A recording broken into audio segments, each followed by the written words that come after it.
Queria que você abrisse comigo a sua Bíblia. No Evangelho de Lucas, capítulo 19, nós encontramos Jesus chorando. Lucas 19, 41. Nós encontramos Jesus chorando quando se encontra com as irmãs de Lázaro e elas estão chorando pela morte de Lázaro. E Jesus se compadece delas e com elas chora a morte de Lázaro. E agora vemos Jesus num outro momento, numa outra circunstância, e ele também chora.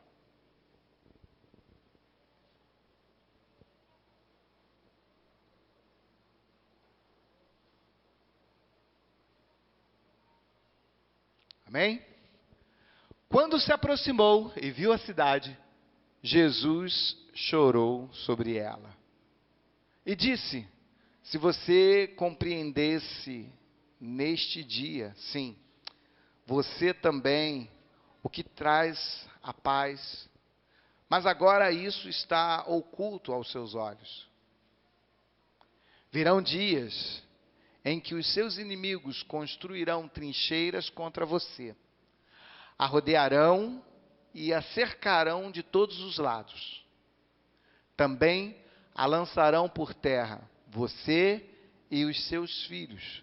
Não deixarão pedra sobre pedra, porque você não reconheceu a oportunidade que Deus concedeu.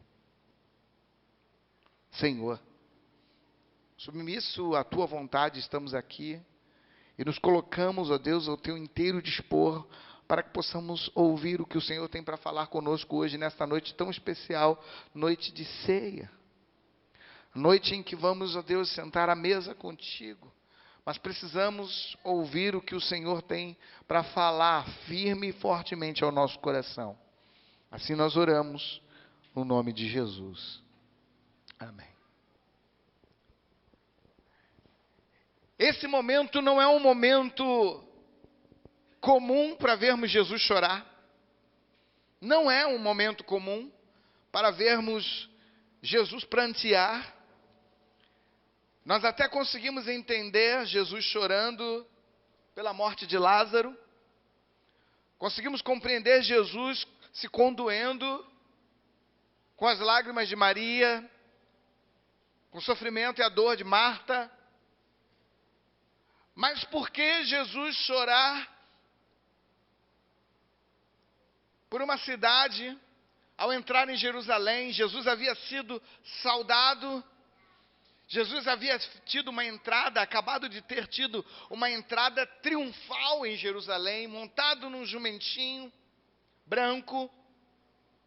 Jesus entra por aquela cidade e as pessoas levavam ramos em suas mãos e diziam: Hosana, o que vem em nome do Senhor. E as pessoas aclamavam a Jesus como rei. Eis o rei de Israel. Havia festa, havia alarido,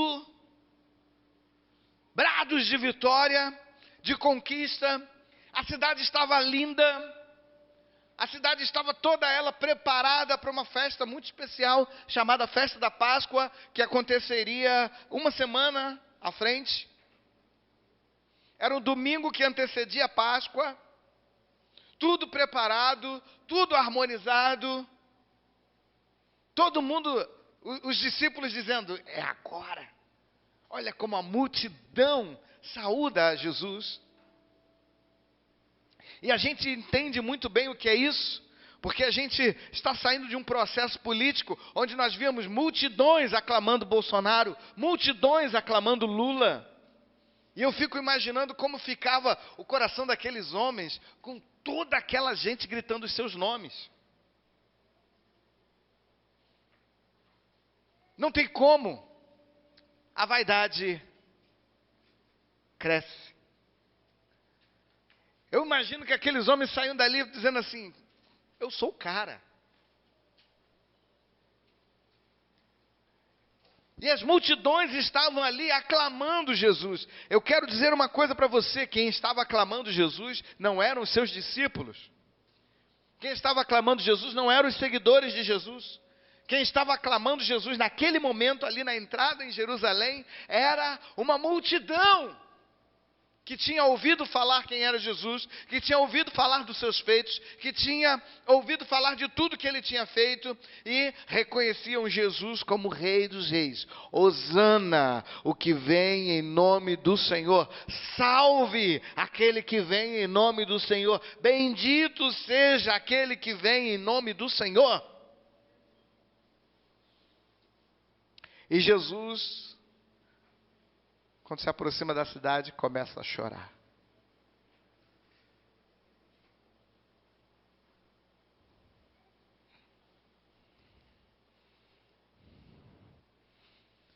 Eu digo, Jesus ainda chora.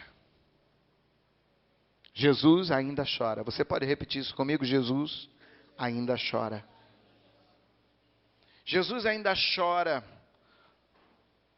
Porque o que Jesus via, enquanto todos olhavam e viam uma bela cidade, ornamentada e preparada para a Páscoa, enquanto todos olhavam e viam uma multidão feliz, em festa, levantando galhos e saudando a Jesus, enquanto todos viam as pessoas saudando com honra a Jesus de Nazaré, Jesus olhava para a condição espiritual daquela cidade. Enquanto todos estavam felizes, Jesus estava enxergando o que ninguém conseguia enxergar. Jesus enxergava uma religião corrompida, porque logo no versículo seguinte, Jesus faz a purificação do templo e expulsa os cambistas do templo. Se você olhar para os versículos posteriores, pode botar aí o 45. Depois Então ele entrou no templo e começou a expulsar os que estavam vendendo. Próximo. Disse-lhes, está escrito, a minha casa será casa de oração, mas vocês fizeram dela. Aí ele cita 2 profetas. Ele cita o profeta Isaías que diz, está escrito, profeta Isaías, a minha casa será casa de oração, mas vocês fizeram dela, profeta Jeremias, um covil de ladrões. Então, enquanto todo mundo olhava e via uma linda cidade, uma bela cidade, enquanto todo mundo olhava e via um povo saudando a Jesus, Jesus olhava e começava a chorar porque ele via uma cidade com uma fé corrompida. Interessante que os cambistas estavam lá vendendo, e o que eles estavam vendendo? Eles estavam vendendo material para ser usado no próprio templo, vendendo animais para serem usados como sacrifício. Ou seja, não havia mais, na verdade não havia sacrifício. Porque quando Deus estabeleceu o sacrifício de animais, era para que as pessoas tirassem do seu animal, o seu animal que você cria, que você alimenta, que você faz o parto, né? Você faz o parto do seu animalzinho, e você cria um certo vínculo com aquele animal, você sustenta, alimenta aquele animal, e depois você pega aquele animal que está gordinho, você fala assim, isso aqui eu ofereço ao Senhor. Só que lá, não, eles já ofereciam qualquer coisa. Olhava lá, assim, não, me vê, aí, qual que você quer? Não, dá qualquer uma. Não é para mim mesmo, é para oferecer. Não. Então, eu imagino que devia ser uns animais maltratados, uns animais de qualquer maneira, preparados já para o abate, talvez doentes. Não havia mais nenhum cuidado, não havia mais nenhuma preocupação, porque as pessoas só queriam ganhar dinheiro. E Jesus falou, não é isso, a minha casa será chamada casa de oração. E ele então faz uma correção, ele corrige algo que estava deturpado, algo que estava caído. E eu pergunto, será que hoje Jesus não estaria chorando pelo nosso Brasil? A gente olha para a nação toda aí se enfeitando, se preparando de verde e amarelo para a Copa do Mundo que está vindo aí. Todo mundo feliz, todo mundo alegre, Mengão campeão. Não é isso? Vasco subindo de divisão, todo mundo feliz. Brasil campeão, e aí é o sonho. Mas como é que está a tua fé? corrompida, destruída. Já tirou o foco de Jesus há muito tempo. Teu foco não é mais Jesus, mas estamos vivendo um evangelho egocêntrico. Um evangelho para mim. Você vai buscar Deus? Vou. Para quê? Para Deus me dar a minha bênção. Para eu ser abençoado. Para eu ter uma vida melhor. Para eu poder ter isso, para eu poder ter aquilo. E as igrejas fazem propaganda em cima das bênçãos de Deus.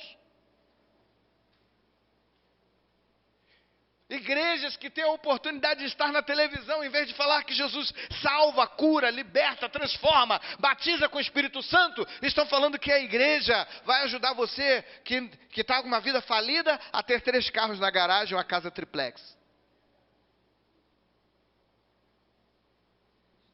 Um evangelho corrompido, um evangelho falido, com pastores gananciosos, ladrões, saqueadores de ovelhas, tosqueadores de ovelha, que em vez de usar somente, todo pastor tem o direito de usar a lã da ovelha, mas há pastores que estão forçando tanto, que já estão ferindo as ovelhas. Ovelhas que já não têm mais lã, mas eles continuam passando a máquina, porque eles querem ferir, querem tirar até a última oportunidade que eles tiverem. A igreja no Brasil está se tornando uma igreja corrompida, está se tornando uma igreja falida, uma igreja decadente.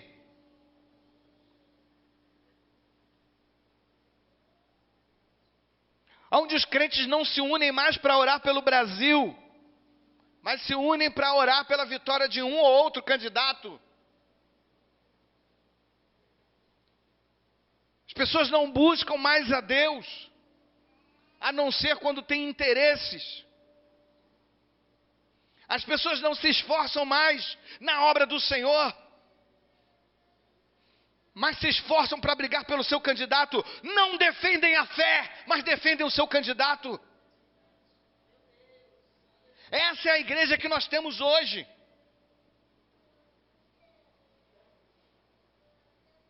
Não dão um glória a Deus na igreja, mas se esguelam a ponto de ficar rouco pelo seu time de futebol.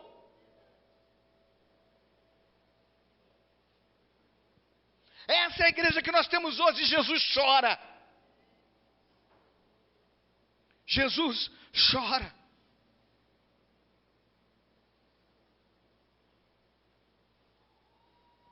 A igreja é grande, as igrejas estão lindas, a igreja tal fez uma conferência extraordinária, a outra igreja tal fez isso, fez aquilo.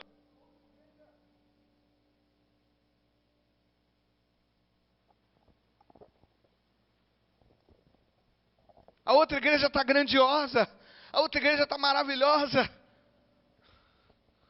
Mas, onde é que está Jesus?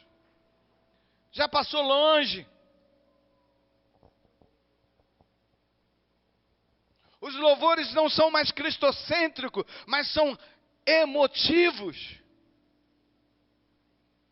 Os louvores são para mexer com a alma. E a pessoa fica ali. Aí ouve a melodia, não precisa nem ter letra. Só a melodia, a pessoa já fica assim, entra em transe e começa a chorar. Isso é emoção.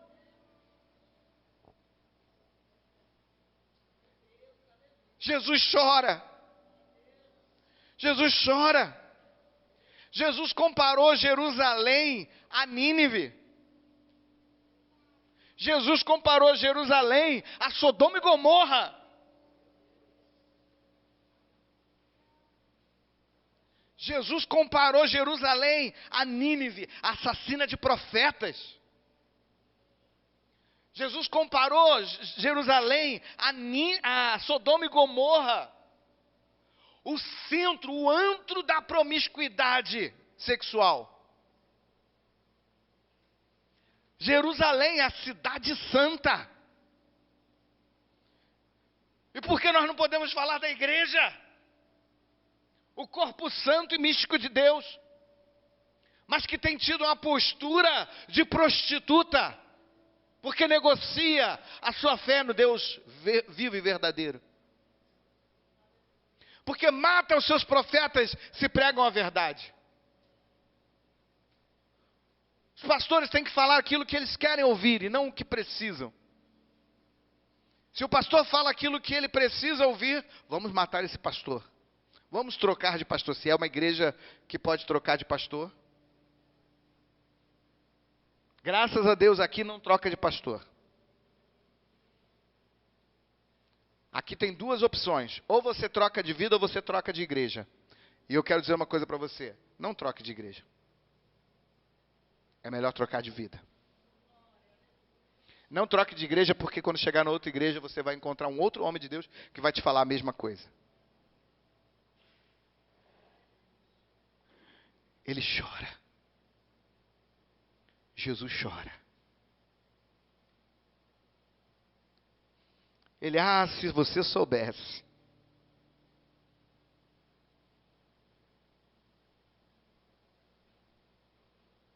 O que é preciso para conseguir paz? Se você soubesse o que é preciso para conseguir paz. Se a igreja de Jesus soubesse o que ela precisa. Parece um paradoxo, mas a igreja de Jesus precisa de Jesus. Parece uma antítese, mas é real. A igreja de Jesus precisa de Jesus. Porque hoje a igreja está pedindo tudo, menos Jesus. A igreja hoje espera por tudo, menos por Jesus. A igreja anseia por tudo, menos por Jesus. A igreja corre atrás de tudo, menos de Jesus. Você tem pastores em tudo quanto é lugar, você tem pastor no ministério, você tem pastor em secretarias, você tem pastor em diretorias, você tem pastor trabalhando aqui ou ali, você tem pastores em palanque, você tem pastores em comitês, você tem pastores na política, você tem pastores no Senado, você tem pastores na Câmara, você tem pastores em tudo quanto é lugar, disputando a presidência. Mas onde é que estão os pastores atrás dos púlpitos? Onde é que estão os pastores atrás dos púlpitos? Se é para ser político, não precisa ser pastor. Agora, se é para ser pastor, seja com excelência.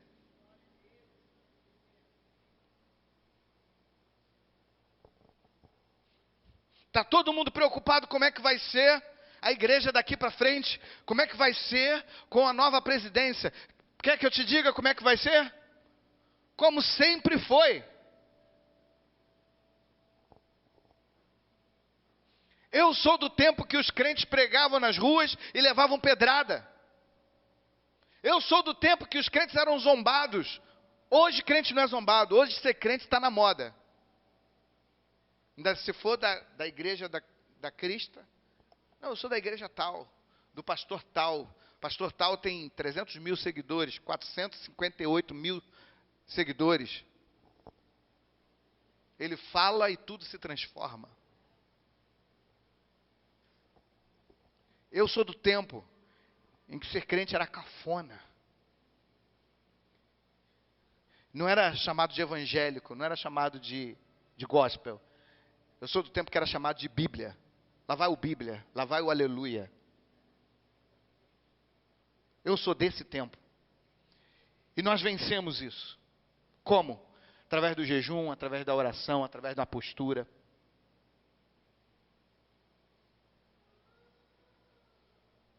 Através da postura, através de manter a nossa posição firme. Eu já falei para vocês aqui, eu cresci sem ver os Trapalhões.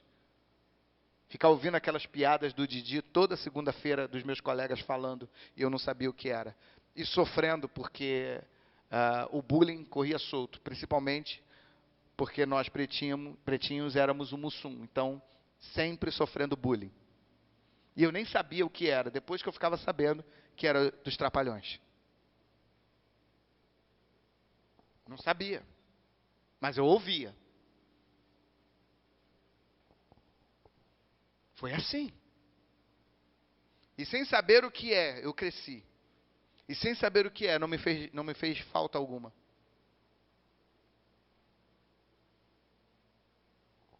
Mas hoje você pode pegar qualquer adolescente, pode pedir a ele para cantar qualquer música de qualquer MC, criado na igreja, nascido e criado na igreja, de qualquer MC, de qualquer sei lá quem, e ele começa a cantar as músicas, sabe todas. Eu cresci sem saber nada, não sabia nada disso. Se você me perguntar quem era, na época que eu era criança e adolescente, quem é que era da moda, não sei. Eu só depois, um pouquinho mais velho, que eu fiquei sabendo do Menudo, do Polegar e do... Como é que é o outro? Dominó. Mas não conhecia ninguém. Vim conhecer depois de velho. Mas não conhecia ninguém. Não sei. Os cantores da época, não sei. Agora eu sei porque já são mais velhos. Eu sei que tinha um Conrado, eu sei que tinha sei lá quem. As bandas de rock, que eu não conhecia nenhuma delas. Perguntasse quem é que canta isso, quem é que canta aquilo, não sei.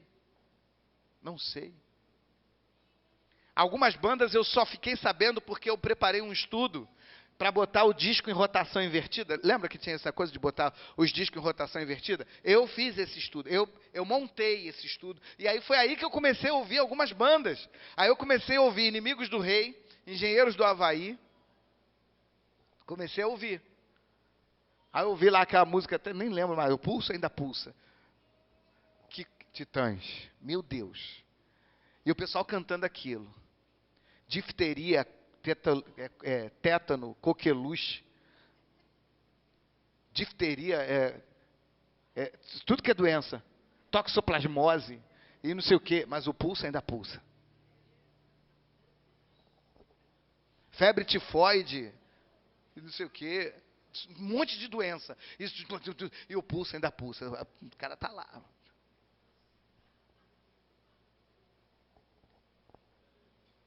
Mas eu só ouvi para poder ouvir ao contrário. Até os discos da Xuxa. Eu só ouvia para poder botar o contrário. E entramos na batalha espiritual. Foi batalha espiritual. Porque, irmãos, a mensagem vinha assim. E aí vinha a mensagem. Claríssima. Aí o que aconteceu? Começamos a divulgar isso. Rapidinho acabou o disco. E entrou o DVD. CD. E aí entrou o CD. Não dava mais para botar o CD ao contrário. Ficamos assim, poxa, e agora? Aí depois não. Agora já dá com tecnologia de computador, agora dá. Mas na época, eles apagaram isso.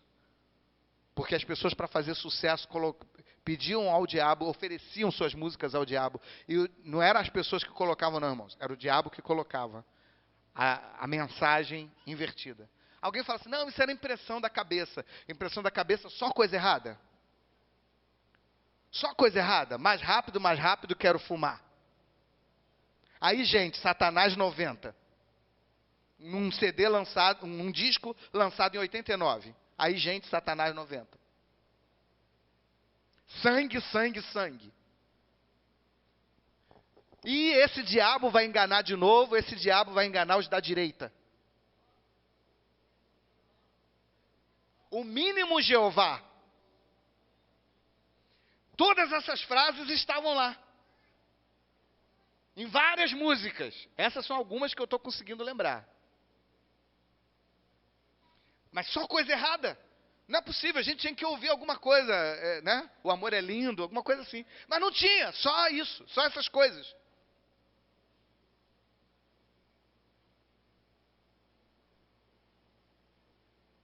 O diabo não brinca. Já dizia Raul Seixas. O diabo é o pai do rock. Enquanto o mundo se distrai, o diabo dá o toque.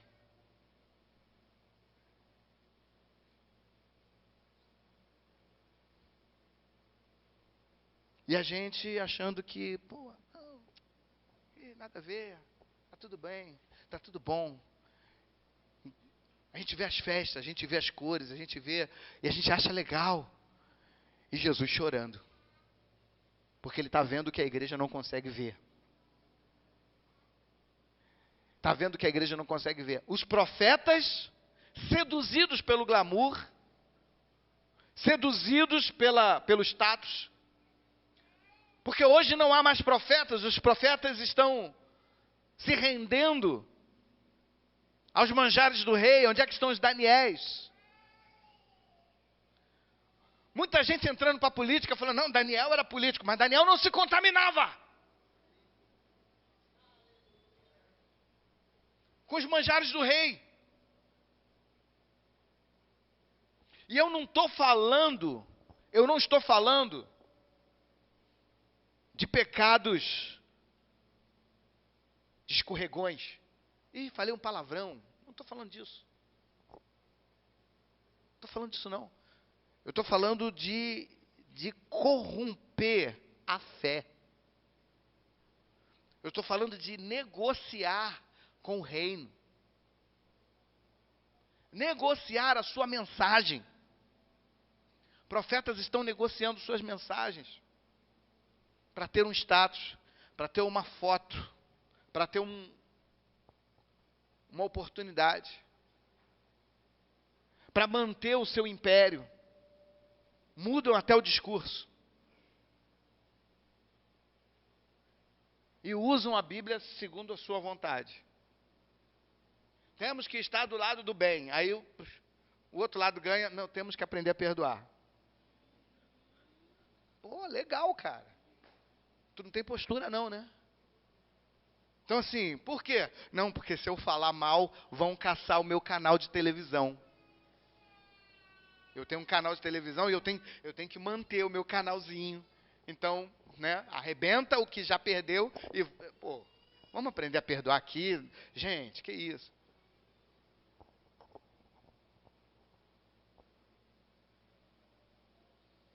E Jesus chora. Jesus chora. Pois virão dias em que os seus inimigos cercarão vocês de trincheiras. Apertarão o cerco por todos os lados. Vai chegar dia, irmãos, Jesus está dizendo, vai chegar dia que vocês vão passar aperto, Jerusalém. E não vai sobrar pedra sobre pedra.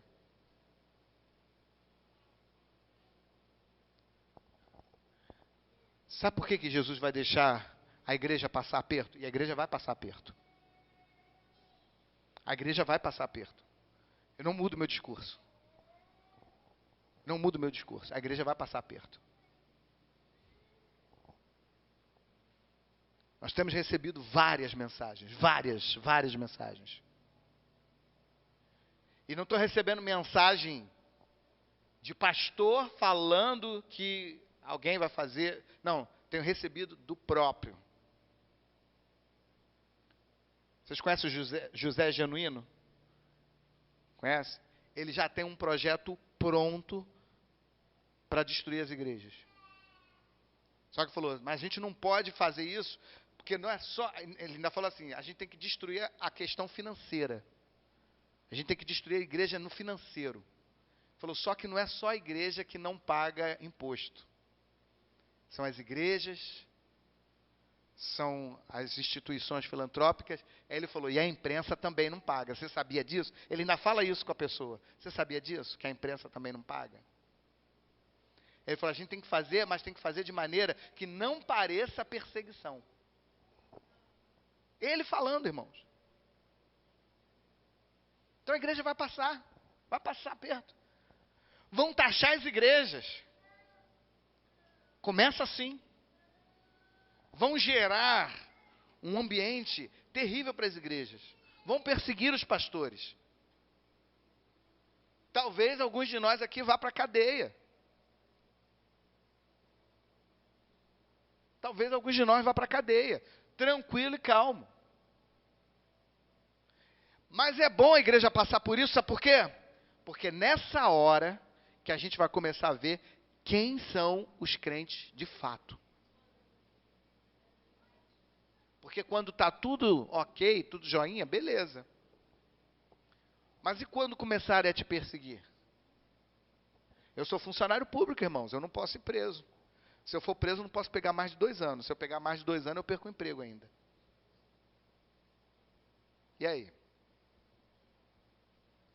Para não perder o emprego, pô. Não é bem assim. Não, vamos lá. Não, então você vai ter que fazer. Tá bom, eu faço.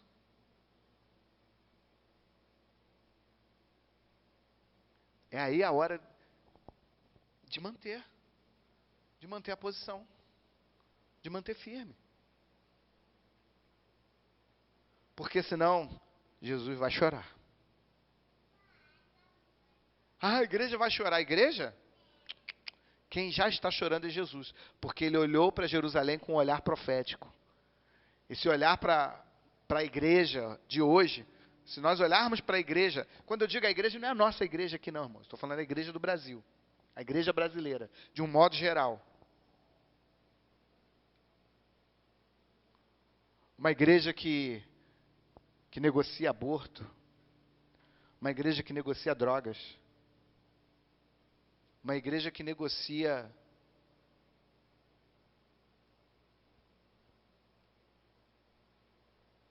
aliviar bandido. Uma igreja que negocia tudo isso para ter benesses, para ter benefício, por causa de uma prestação mais baixa,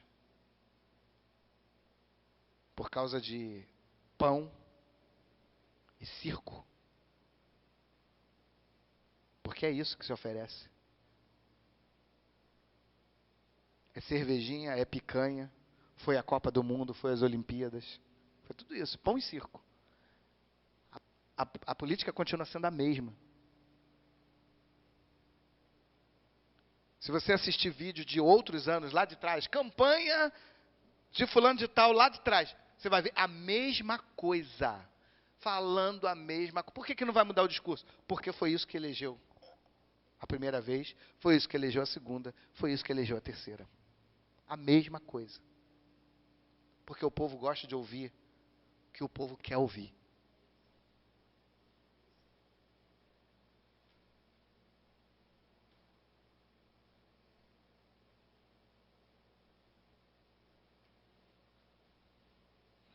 Um homem que não tem saúde para aguentar uma presidência da República. Eu estou no meu trabalho já doido para me aposentar. Que é tanta coisa, tanta... Imagina um presidente da República. Você faz ideia do que passa na cabeça de um presidente da República? De tudo que ele fica sabendo? De tudo que ele tem que agir? Da saúde e disposição que ele precisa ter? Com 77 anos. Terminar com 81 anos.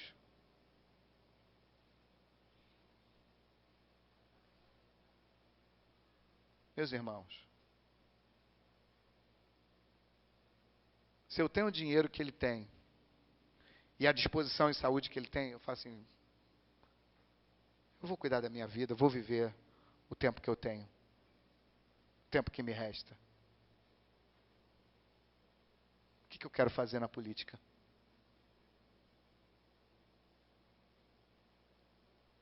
Isso é outra coisa, você precisa trabalhar, mas projetar o seu tempo de parar.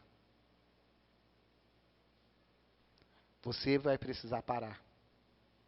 Não deixe a vida e a idade te parar. Se programe para parar.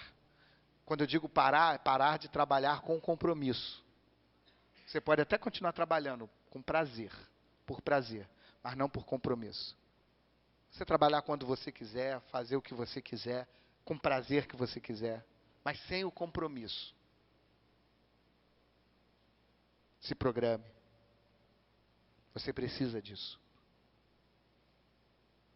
Você precisa disso. Só tem uma coisa que nós não podemos nos aposentar: da fé em Deus.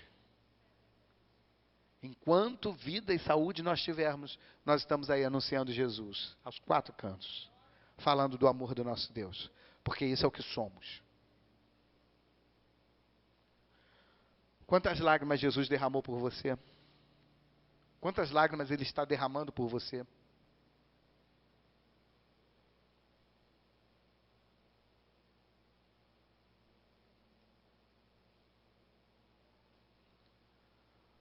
Quantos cristãos negociando a sua fé,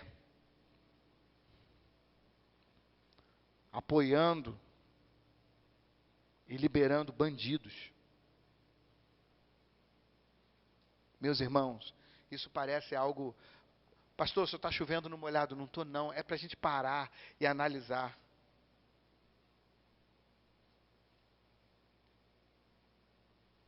A gente precisa orar pelo Brasil, mas a gente precisa orar mais por nós. Como é que eu posso estar do lado de um camarada que os traficantes soltam tiros em homenagem a ele? Em que as cadeias estão festejando. Errado não é ele não, errado sou eu que estou apoiando. Eu agora posso falar com liberdade. Não é mais candidato. Não estou falando de política. Eu estou falando de postura cristã. Estou falando de posicionamento. Se você votou, irmãos, eu estou dizendo, biblicamente você votou errado. Biblicamente você votou errado. Eu não falei para não influenciar o teu voto. Não, pastor, só tinha que ter falado antes. Não. Examine-se o homem a si mesmo. Porque quem come sem discernir, está comendo condenação para si mesmo. Então, quem votou sem discernir, votou condenação para si mesmo. Não sou eu que tenho que dizer. Chega disso. Tem gente que quer chegar para o discipulador. O que eu faço, meu discipulador? Não, seu discipulador não vai dizer o que você faz, não. Ele vai falar assim, vamos orar. O que Deus falou no teu coração? Ele não vai dizer o que você deve ou não fazer. Assim como eu não vou dizer em quem você deve ou não votar. Mas eu preciso mostrar para você a palavra. Se você não entendeu antes, então se prepare para as próximas. Para você poder aprender a discernir. Discernir. Como que eu posso? É alguém que foi condenado. Ah, mas ele foi absolvido. Não foi absolvido, foi anulado. Anulado. É totalmente diferente. Anulação, sabe o que é? Não, olha só. Até foi. Ele até fez, mas...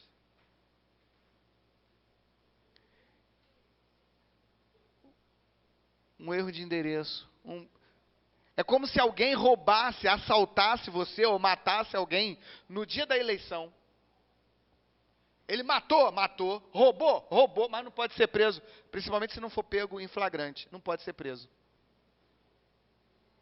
Sabia disso? Que qualquer crime que se cometa durante a eleição, você não pode ser preso? Eu dou graças a Deus que as eleições passam tranquilas. Porque se os bandidos se ligassem nisso, a gente estava frito. Porque eles podiam comer, era só não ser pego. Não foi pego? Beleza. Não foi flagrante, não pode ser preso. Por quê? Só por causa daquele dia. Não é que ele não cometeu o crime. Mas ele cometeu o crime no dia certo. É a mesma coisa. Foi a mesma coisa. O processo foi anulado por causa de CPF. Ah, não tinha que ser o tribunal de Curitiba que tinha que abrir o processo. Oi? CEP. De CEP. Não era o tribunal de Curitiba que tinha que julgar, tinha que ser julgado em Brasília. Isso retira? Não retira. Não retira. Irmãos, por favor.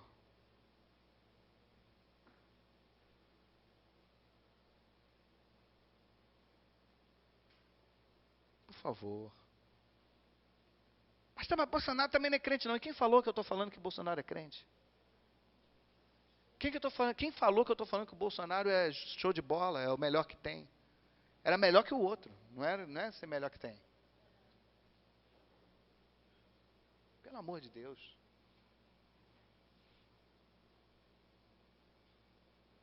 A gente olha e a gente vê Jesus chorando por Jerusalém. Jerusalém em festa. É porque a nossa igreja está aqui escondidinha, mas se a nossa igreja está numa rua principal, a gente estaria exposto a passarem fezes nas portas da nossa igreja, como já fizeram lá em Madureira. Nós chegamos para abrir o culto, num domingo de manhã, cheio de fezes na parede da igreja, na frente da igreja. Fezes humanas, espalhado. A gente passou o domingo lavando a igreja. Não houve culto. E isso vai se repetir mais e mais vezes. Porque o amor venceu o ódio. A Bíblia diz: deturpam as coisas, o certo vira errado. Pais de família viram bandidos, e bandidos são soltos.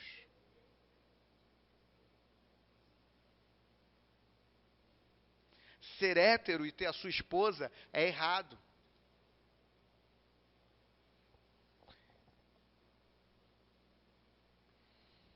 É radicalismo. Família é coisa do passado. Tem que ser destruído. Isso aí é uma coisa arcaica, a gente tem que modernizar isso, acabar com isso. Meus queridos, Jesus chora pela igreja. Eu não estou falando dos de fora, eu estou falando da igreja. Eu estou falando da igreja.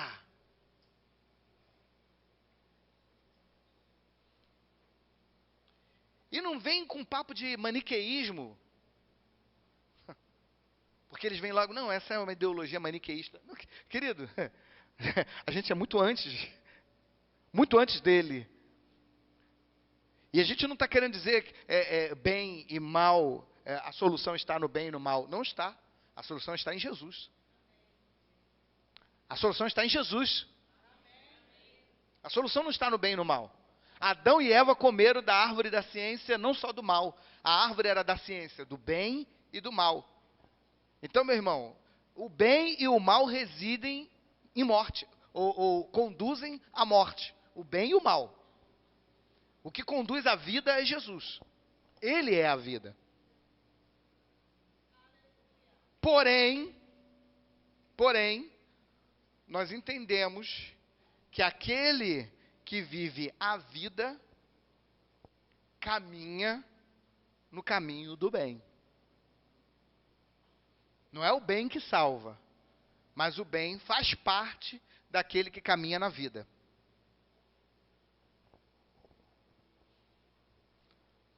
Porém, o mal também. Eu quero dizer uma coisa para vocês. O povo de Israel, o povo de Deus, só fez o bem, irmãos. Vocês podem me dar um exemplo de coisa má que o povo fez? Hã? Adorar a imagem, bezerro de ouro? Não. Estou falando de coisa errada que Deus mandou fazer.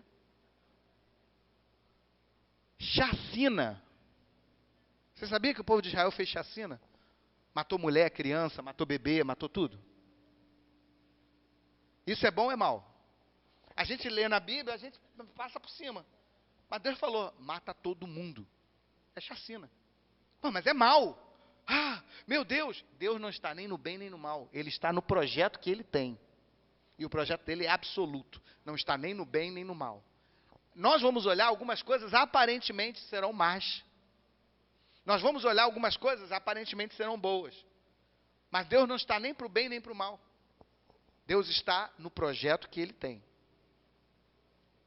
E esse projeto pode ser mau para alguns. Portanto, nós não somos maniqueístas. Nós não temos uma doutrina, uma filosofia maniqueísta. Para quem não sabe, a filosofia maniqueísta, ela afirma que existe uma dualidade, apenas dois caminhos, o bem e o mal. E eles classificam os crentes como maniqueístas. Que o bem é o extremo de Deus e o mal, né, reside na humanidade. Só que o bem e o mal estão na humanidade. E Deus está acima de tudo isso. O nosso Deus está acima do bem e acima do mal. Ele é Deus. Ele é Deus. E o que ele determina está determinado. Deus escolheu os primogênitos para abençoar. E ponto. Num determinado momento, Deus falou, não vou abençoar o primogênito, vou abençoar o outro, que é mais novo. Não, mas não pode. Mas tem que ser esse aqui. O próprio Isaac falou, não, esse é o meu primogênito. E Deus falou, não quero ele, eu rejeito Esaú, eu quero Jacó.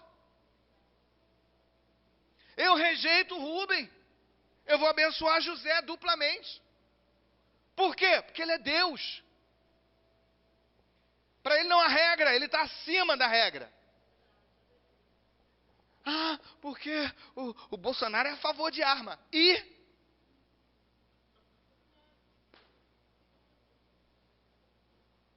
Bolsonaro fala palavrão. E?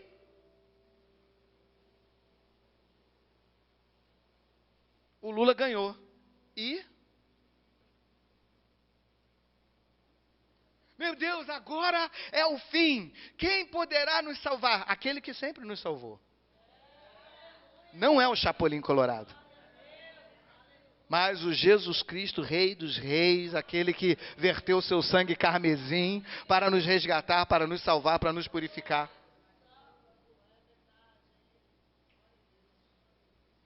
Lula ganhou. Se ele leva ou não, não sei. Se ele vai assumir, tomar o poder ou não, não sei. Se o Bolsonaro vai reverter ou não essa situação, não sei. Se vamos ter uma guerra civil, não sei. De uma coisa eu sei que o meu Redentor vive. E por fim ele se levantará. E esse nosso Deus continua no controle de todas as coisas. Quem não pode sair, sequer para a direita ou para a esquerda, é a igreja do Senhor Jesus. Temos que continuar olhando para o Senhor e perguntar, Senhor, o que queres? O que queres que eu faça? O que queres que eu faça? Certa vez o povo de Israel escolheu Saul. Queremos um rei, fez birra, eu quero um rei. O Senhor falou, vocês não estão prontos para ter um rei. Eu quero um rei, eu quero. Então tá bom, olha aí, eu vou dar o melhor que vocês têm aí. É esse aí. Saul, altão, bonitão, fortão. Falei, é esse aí, todo mundo. Uau! O homem era bipolar. Bipolar. Pancadão. Uma hora falava uma coisa, outra hora falava outra. Aí surge Davi. Deus escolhe Davi. Davi fala assim, ai daquele que tocar no ungido do Senhor. Davi falou, não vou fazer nada. Eu estou aqui, já recebi a unção. Imagina se você receber essa unção de Deus. Você é o legítimo. Você sabe disso. Todo mundo sabe disso. O profeta de Deus sabe disso. Até o rei sabe disso. Você tem a oportunidade de viver isso. E você simplesmente fala assim, não vou fazer nada. Porque eu não fiz nada para ser ungido. Eu estava lá no meio do mato, ninguém sabia que eu existia, estava lá cuidando de ovelha, e de repente aparece, o profeta quer falar contigo. Ele, o profeta quer falar comigo? Como assim um profeta quer falar comigo? Deus achou ele lá no meio das ovelhas, lá no meio do mato, onde ninguém achava. Deus achou ele. Ele falou, bom, se Deus me achou, Deus vai garantir. E Deus garantiu. Depois o filho dele se revolta contra ele e fala assim, vou tomar o reino do meu pai. O filho dele, o próprio filho. O pai estava lá no gabinete atendendo, o filho ficava na porta do gabinete, as pessoas vinham para falar, não, o rei está muito ocupado, não pode te atender não, pode falar comigo que eu te atendo. Aí as pessoas falavam, diz que ele beijava e abraçava as pessoas. Fala, não sei o que, tal, para as pessoas ficarem amigos dele. Fala assim, o rei não tem mais tempo para vocês. Mas deixa que eu resolva a sua causa. E ele começou a resolver as causas antes do rei. E começou a conquistar o povo para si. Quando ele já tinha conquistado o povo para si, ele falou, agora eu vou dar o golpe. Sabe o que Davi fez? De repente Deus acabou comigo, Deus não tem mais um plano para mim, eu vou sair. Não, Davi, tem que lutar, vamos fazer. Ele falou, não vou lutar. Eu não pedi para assumir o trono e não vou lutar para mantê-lo. É com Deus. Aí se levantou um camarada lá e foi lá e matou o filho dele. Mas não precisava ter matado, porque o filho dele ia encontrar um caminho de morte. Assim como Saul encontrou o caminho de morte. Que seria morto pelos inimigos, para não morrer pelos inimigos, se matou. Acabou com a história da vida dele. Então eu quero dizer, irmãos, que não precisa ninguém fazer nada. Quando Deus quer, Ele age. Nada. Nada. Se Deus não quiser, Lula não assume. Se Deus não quiser, Lula morre no dia 31 de dezembro de 2022 e ele não assume. Se Deus quiser. Se Deus não quiser. Se Deus não quiser, se Deus quiser, ele assume, vai dar tudo certinho. Mas se Deus não quiser, não acontece. Você está entendendo isso? Só acontece as coisas que Deus quer. Não tenha dúvida disso. Não tenha dúvida disso. Certa vez, um homem foi eleito presidente da República. O primeiro presidente eleito após o regime militar. Não foi eleito pelo voto direto, mas foi eleito pelo voto indireto. Seu nome, Tancredo Neves. E ele disse, após a vitória, ele disse: nem Deus me tira a presidência da República.